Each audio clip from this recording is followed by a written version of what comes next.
Assalamualaikum warahmatullahi wabarakatuh. Teman-teman semua, selamat datang di asistensi final untuk Biologi Brainiac Competition 2021. Perkenalkan, aku Nuranjuha Mustika yang akan mempresentasikan bagian anatomi organ vegetatif tumbuhan.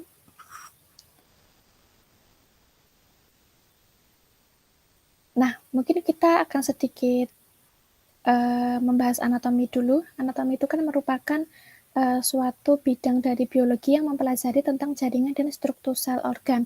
Karena yang kita bahas adalah anatomi tumbuhan, maka yang akan kita pelajari di sini adalah struktur dan juga struktur dari sel dan jaringan tumbuhan.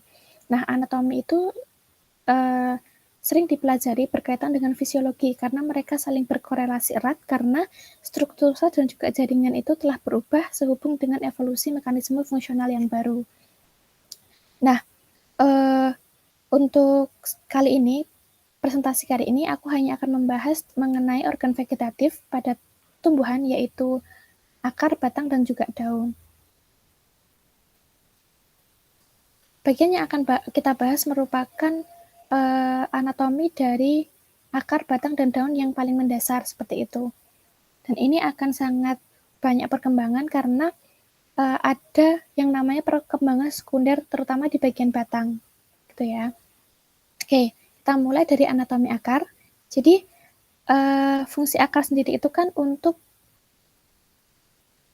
menyerap air dan juga unsur hara dari dari si tanah itu sendiri.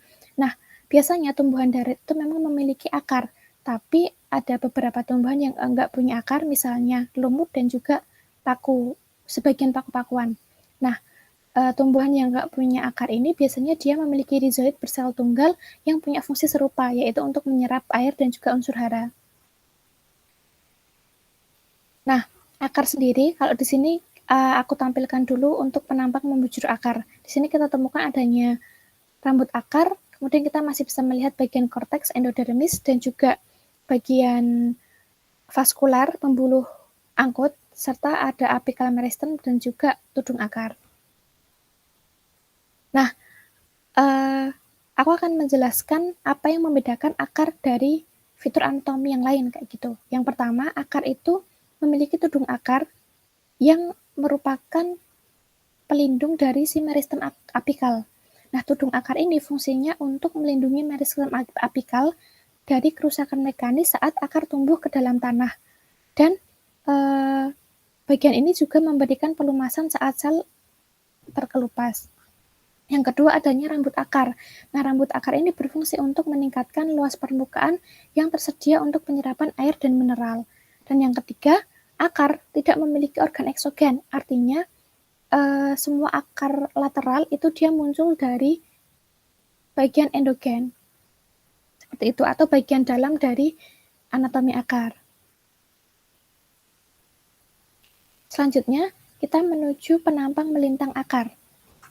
Nah, bagian akar dari luar itu tersusun dari epidermis, kemudian korteks, lalu ada endodermis, ada perisikal. Di dalam si endodermis itu biasanya ditemukan adanya perisikal, xilem, dan juga phloem. Gitu. Nah, untuk epidermis sendiri, biasanya kalau di akar, epidermis ini akan menghasilkan rambut akar. Dan dia akan, tadi sudah aku sebutkan, dia akan membantu penyerapan lebih luas untuk air dan juga unsur hara. Kemudian di sebelah dalamnya ada korteks, yang mana korteks ini terdiri dari sel-sel parenkim. Nah, biasanya dia ada ruang antar sel gitu. Nah, ruang antar sel ini membantu adanya difusi oksigen untuk akar, sehingga akar tidak mengalami mati lemas atau tidak berfungsi gitu.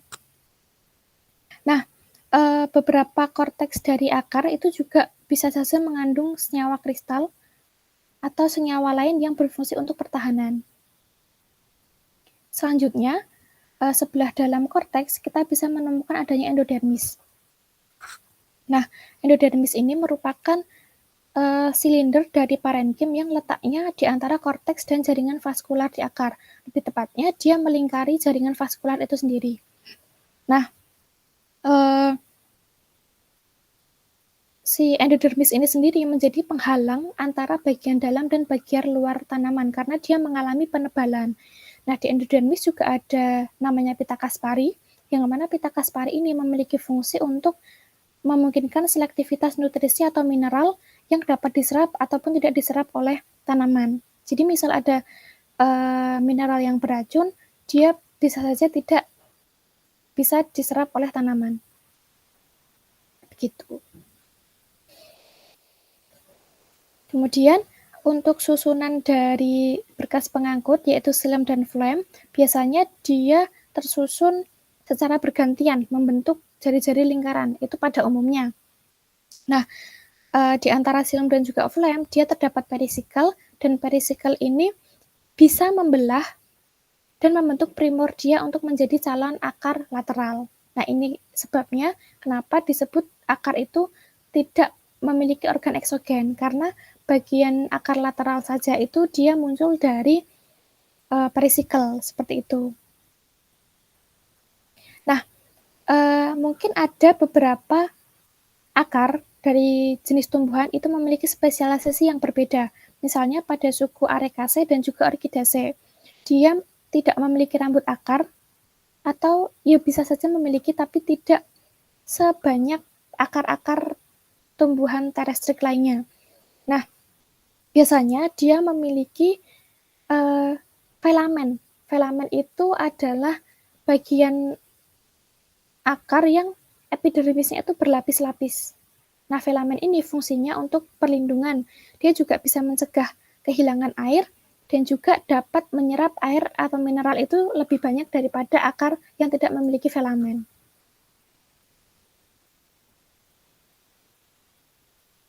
Oke, kita lanjut ke anatomi batang. Di anatomi batang, susunannya mirip ya, mirip dengan anatomi akar tadi. Jadi susunan paling luar ada epidermis, kemudian setelah epidermis dia ada korteks, lalu ada phloem, kemudian xilem, dan bagian paling dalam ada empulur.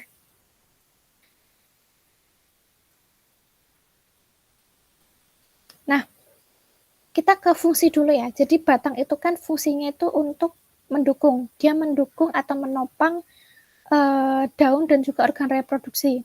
Selain itu, dia juga sebagai organ konduktif, artinya dia mengalirkan air dan mineral serta hasil fotosintesis melalui berkas pengangkutnya. Nah, kita bisa membedakan batang dari akar itu melalui beberapa ciri. Yang pertama, dari meristem apikal batang.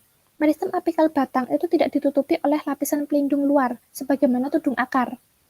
Yang kedua, lapisan epidermis batang tidak membentuk struktur yang menyerupai rambut akar, tapi memang kadang kita dapat menemukan derivat berupa trikoma atau lentisel. Yang ketiga, itu batang menghasilkan daun secara eksogen. Ini kan berlawanan dengan akar yang dia nggak punya organ eksogen, seperti itu.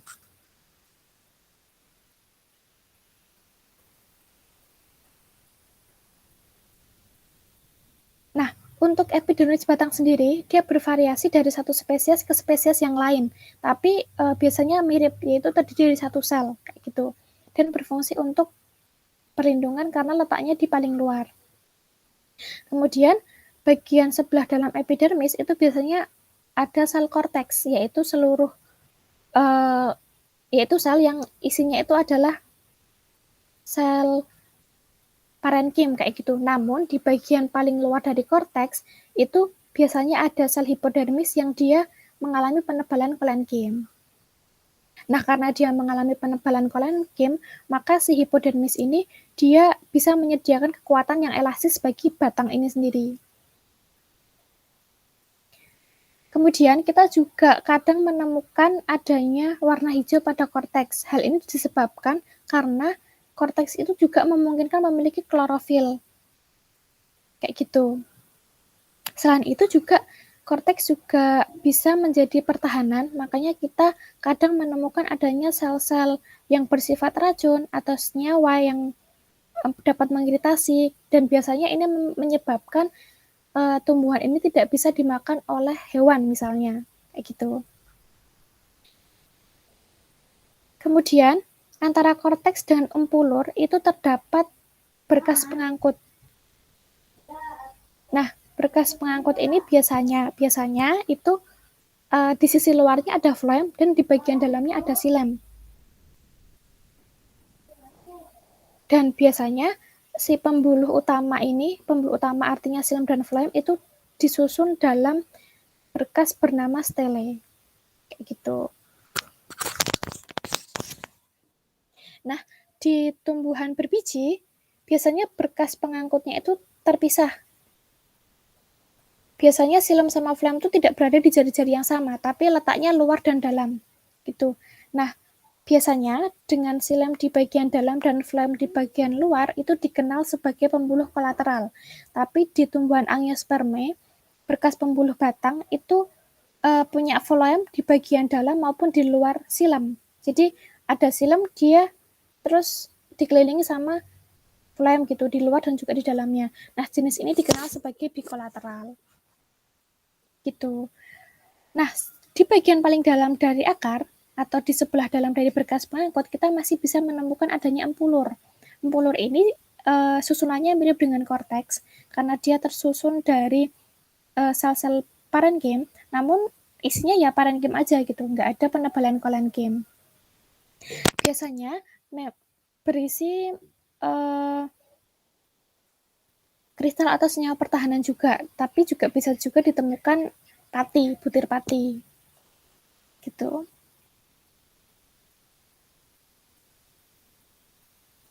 Oke, dan yang terakhir kita akan mengamati anatomi daun. Di sini aku memberikan contoh ya daun dikotil dan juga monokotil. Tapi untuk struktur intinya sama, tapi nanti mereka punya beberapa perbedaan. Oke. Daun itu kan fungsinya untuk tempat utama fotosintesis tumbuhan gitu. Nah, jadi daun ini dia memiliki kloroplas yang banyak. Di mana kloroplasnya nanti kita lihat. Oke, yang pertama, bagian luar kita bisa menemukan adanya kutikula atau lapisan lilin. Jadi biasanya dia akan semakin tebal ketika tanaman ini letaknya berada di daerah yang kering, seperti kaktus kayak gitu. Nah, fungsinya untuk apa sih? Fungsinya untuk mencegah penguapan dari tumbuhan. Jadi kan tumbuhan ini sudah menyerap air. Kalau misal nggak ada lapisan kutikula di atasnya, dia akan mudah untuk menguap. Jadi sia-sia untuk penyiapan airnya gitu. Selain itu, penguapan berlebih juga akan menghambat proses dari fotosintesis itu sendiri. Nah, kalau di wilayah hutan hujan tropis, kenapa harus ada kutikula? Nah, selain untuk mengurangi penguapan, ternyata kutikula ini juga dapat membantu si daun ini untuk mencegah adanya semacam kehilangan nutrisi karena sering ada hujan kayak gitu. Jadi kadang nutrisinya dari tanaman itu sering ikut menghilang atau ikut mengalir gitu loh bersama air hujan. Nah, makanya si kutikula ini juga membantu si daun ini untuk ngekip nutrisi mereka. Itu. Kemudian daun tuh juga punya epidermis, tapi epidermisnya ada dua, yaitu epidermis atas dan bawah, atau epidermis adaksial dan abaksial. Nah, epidermis bawah atau abaksial itu biasanya memiliki banyak stomata. Hal ini memungkinkan penyerapan karbon dioksida itu semakin cepat. Kemudian untuk epidermis atas, biasanya stomatanya lebih sedikit, atau bahkan nggak ada sama sekali. Ini nanti tergantung dari spesies tumbuhan. Jadi kayak si stomata ini dia itu bisa menjadi identifikasi tumbuhan juga. Ada tumbuhan yang dia stomata di atas dan di bawah, ada tumbuhan yang dia stomatanya cuma ada di bawah. Gitu. Nah, jika epidermis atas itu punya stomata yang banyak, maka setiap air yang berdifusi itu akan mudah keluar gitu, mudah untuk menguap kembali. Selain itu juga kalau terbentuk embun di permukaan atas, ini akan membuat permukaan atas itu tertutupi, sehingga stomatanya itu akan mencegah karbon dioksida itu masuk. Gitu. Oke, selanjutnya, ini bagian yang paling utama dari daun, yaitu adanya jaringan mesofil. Nah, di sini yang membedakan antara daun dikotil dan monokotil. Kalau daun dikotil itu mesofilnya terdiferensiasi menjadi jaringan palisade dan juga spon. Kalau palisade itu kan dia susunan selnya panjang-panjang gini, apa ya ini? Kotak panjang kayak gini. Nah, di sini juga terdapat adanya kloroplas gitu. Sehingga memegang fungsi yang penting untuk fotosintesis.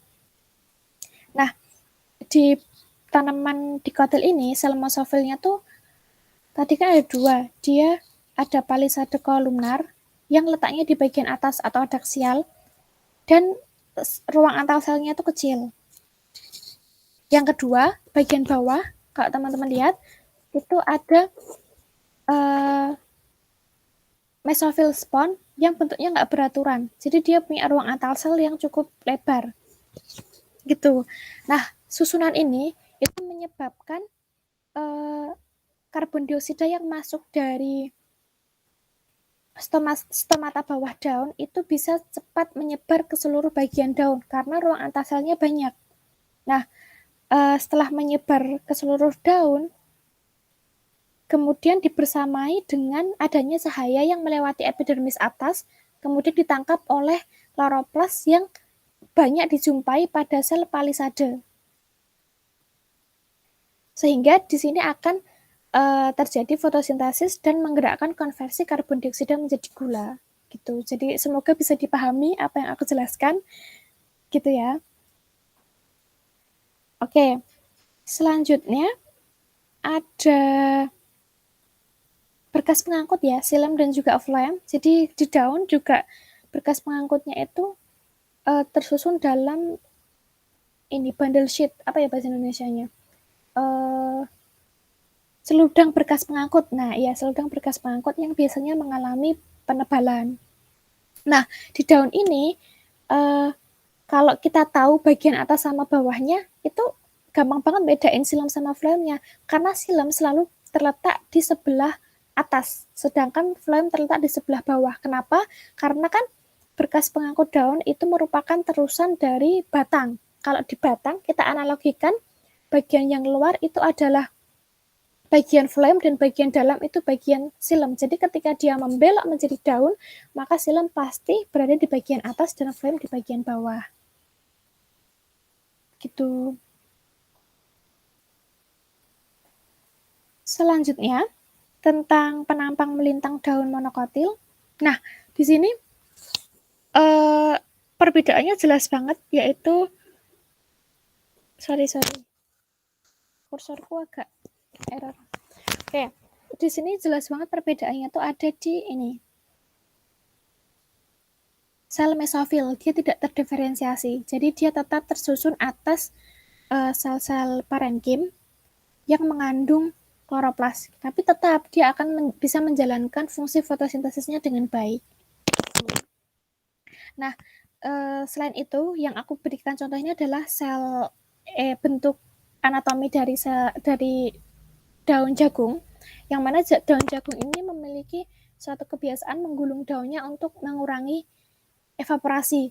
Nah, kok bisa sih dia menggulung daunnya? Karena dia tuh punya struktur ini, namanya sel kipas. Jadi sel kipas ini merupakan derivat epidermis yang mana dia memiliki sel yang ukurannya lebih besar serta lebih tipis daripada sel epidermis yang lain, sehingga dia dapat membantu untuk menggulungnya daun kayak gitu. Dan mungkin di sini kita bisa melihat berkas pengangkutnya lebih jelas ya teman-teman. Jadi bagian atas ada xilem, kemudian bagian bawah ada phloem dan dia dikelilingi oleh bundle sheet seperti itu. Terus ini juga kita bisa melihat adanya stomata yang lebih jelas gitu. Oke, tadi presentasi dari aku. Kalau misal ada yang kurang, mohon maaf, tapi semoga bisa dipahami apa yang aku sampaikan. Terima kasih. Wassalamualaikum dan selamat